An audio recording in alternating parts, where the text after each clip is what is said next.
Van dat wilskrachtige van die man, hè? Ja, en die lijntjes, de lijntjes die erin zitten, de lippen ook. Ja. Ja, het is echt heel strak. Echt heel mooi. En als je dat nou straks gepatineerd ziet, dan dat weet je dat zelf helemaal, wel. ja. We houden het licht, hè, patina. Niet te donker, hè, niet te donker. Nee, nou, zeker niet te licht, maar ook niet te donker. Een beetje transparant moet het in ieder geval zijn. Zoals het beeld van A. Ja, precies. Stelt Sylvia hoge eisen aan jou? Ja, zeker. Ja, het is zo dat dit soort werk, dat die zeker heel veel vergen van vakmanschap om dat tot een goed eind te brengen. En veel eisend, ze is heel veel eisend en terecht. Want als je dit dan zo ziet, dan zit daar zoveel detail in dat je dat zeker niet zomaar af kan doen. Nee, ik heb echt het gevoel nodig dat ik het kan toevertrouwen aan een gieter die elk lijntje respecteert en eruit haalt. En dat heb ik bij Bart helemaal gevonden. Ja, het is echt een meestergieter. Kijk aan.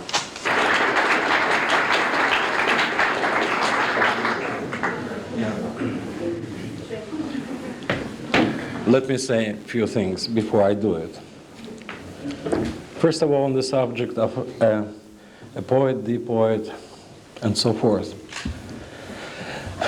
A great American poet, perhaps the greatest American poet of the century, Robert Frost, once remarked that to call yourself, or to allow somebody else to call you a poet, is about as immodest and reprehensible as to allow somebody, or as to call yourself a good man. Because, well, a poet, the word itself, carries a whole lot of positive connotations. It's somebody who is good, who is perhaps even better than the others. Well, so one has a tremendous difficulty with being regarded, or at least publicly referred to as a poet, not to mention the poet. Well, that's one thing. Secondly, about indeed the spectacle. I don't believe it's going, things like that, how should I put it to you? To unveil a bust of your own, this doesn't happen very often in one's lifetime. Well, for that, to have a bust, I don't really know. It happened to the Roman emperors, of course. Yeah, and presumably to people of great consequence.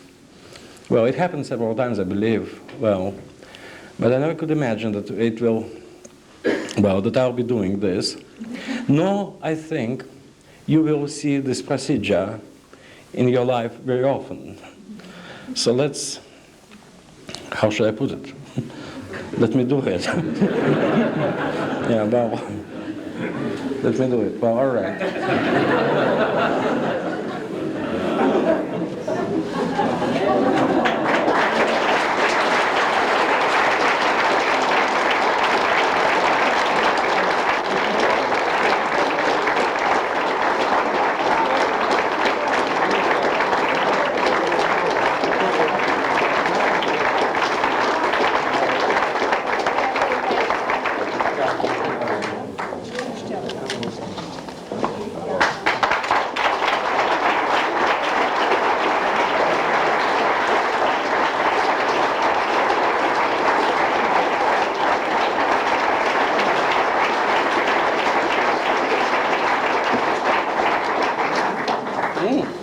What do you think?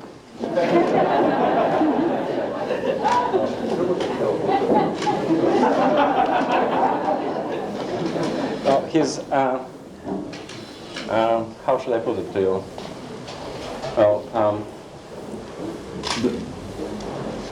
I think the only respect in which this head is different from the one I carry on my shoulders is that it doesn't speak. Perhaps just as well from your point of view. Also, I'm afraid it can't kiss.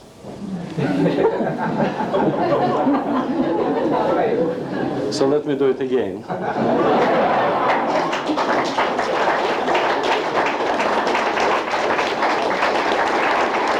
And I was struck by those postcards of Willink's paintings.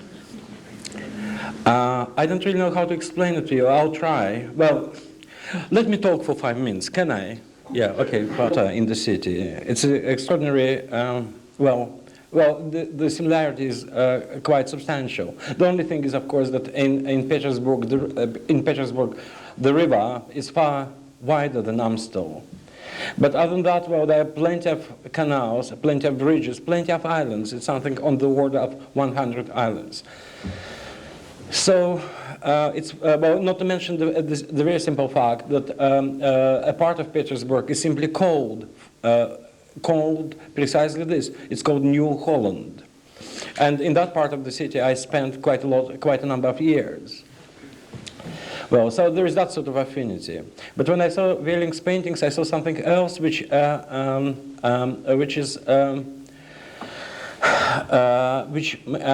sent me immediately off, and it happened not only after seeing the postcards and returning to the States. In fact, I began to write that poem in Mr. Verheul's apartment that summer when I stayed there. I did. Well, I think I've written the first draft of it there. Well, I came to New York only to finish it off. So it's quite congenial, the whole thing. But there is something about Willink's art, about Willink's painting, that I would like to speak about, except that I'm not qualified, simply as I'm not an art critic. Well, I don't have even proper terminology. It's the sense of isolation or of autonomy that oozes from those paintings. Autonomy of the statues, autonomy of the buildings, autonomy of the sky. Well, which is it's a sense of total human mind's autonomy. It's the landscape. Well, they're landscapes mainly those paintings. They have tremendous strength. Well, it's one of the easiest and one of the stupidest things, presumably, would be to link Willink to surrealistic tradition. Indeed, some of his paintings do suggest to you somebody like Delvaux or Magritte. They are not that. Well, they are, to my eye at least, they are far greater, they are far more chilling paintings. And in a sense, I thought that I recognized in those landscapes my humble self. This is, if I were a painter, this is what I would do on the canvas. And so for that reason I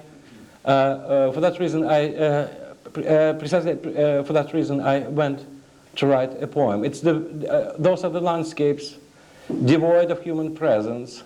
They're in a sense, well, sort of a post-mortem of culture, post-mortem of civilization. That's what they look like.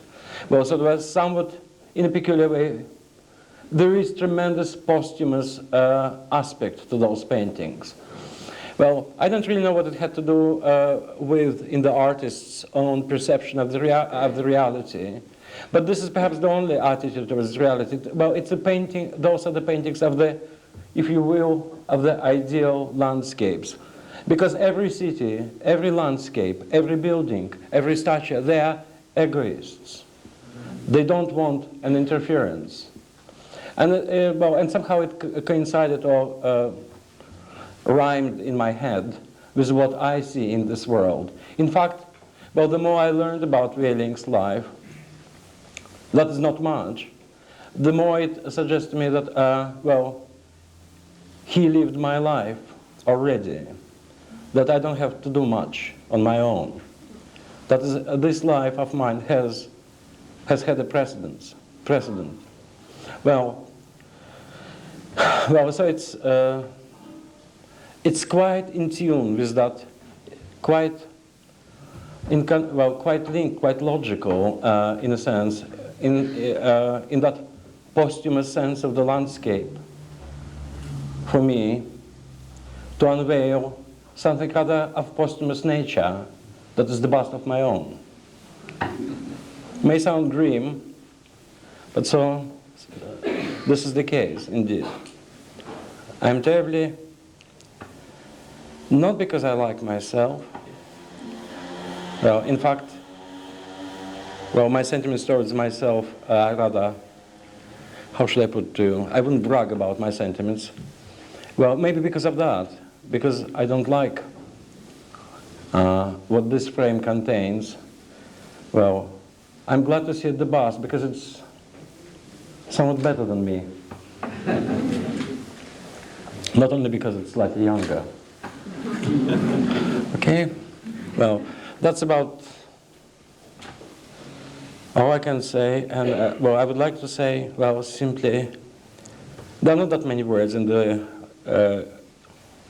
language to be adequate, to say something adequate to the sentiment or to the occasion.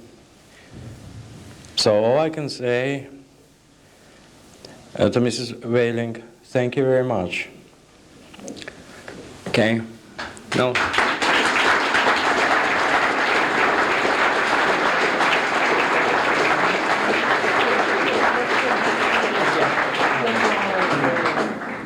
Now what's going to happen is this. Well, you may be somewhat misinformed by the, you may have been somewhat misled, but not without any malevolent intent on the part of the organizers. It's not going to be a lecture. What's going to take place, presumably, is, not presumably, definitely, is a reading of poetry. Well, Mr. Verheul will read the Dutch versions of the poems first. I'll read the Russian of those poems second, or the poems themselves, as it were. Well, and we'll also sort of digress a little bit, and I read to you 2 or 3 poems written in English, because after all, well, to all intents and purposes, I'm an American citizen, a Russian simply because of the language in which I operate, poet, and the English essayist. На выставке Карела Виллинка почти пейзаж, количество фигур, в нем возникающих, идет на убыль с наплывом статуй. Мрамор белокур, как наизнанку вывернутый уголь, и местность ницы северной, плато, гиперборей, взъерошивший капусту, все так горизонтально, что никто вас не прижмет к взволнованному бюсту. Возможно, это будущее, фон, раскаяния, вместе со служивцу, глухого, но отчетливого вон, внезапного приема джиу-джитсу, и это город будущего, сад, чьи заросли рассматриваешь в оба, как ящерица в тропиках фасад гостиницы, тем паче небоскреба. Возможно, также прошлое, предел, отчаяние, общая вершина, глаголы в длинной очереди кэл, улегшаяся буря крепдышина, и это царство прошлого, тропы, заглохнувшие в действительности лужи, хранящие отражения, скрупы, увиденной яичницей снаружи.